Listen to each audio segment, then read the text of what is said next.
আমরা আজকে লাবিবের জন্মদিন পালন করব, তাই না? লাবিবের কততম জন্মদিন আজকে? নবম। তাহলে জন্মদিনটা আমরা উদযাপন করব। হ্যাঁ, okay. Happy birthday Labib, happy birthday.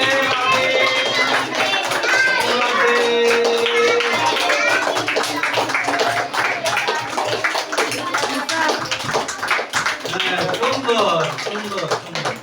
আচ্ছা, আমরা এখন কেক কাটবো, তাই না? সবাই মিলে। তাহলে সবাই ধরো ধরো ধরো ধরো, চাকু ধরো। হ্যাঁ হ্যাঁ, তুমি ওই হাত দিয়ে ধরো। হ্যাঁ, এই তো। তো লাবিব কাটো। Happy birthday, happy birthday Labib, কাটো। হ্যাঁ, হ্যাপি বার্থডে টু ইউ। হ্যাঁ, তাহলে লাবিব খাওয়াই দাও, যারাকে একটু নিয়ে দাও। হ্যাঁ, উপর থেকে নাও, ছোট করে পরে দিও।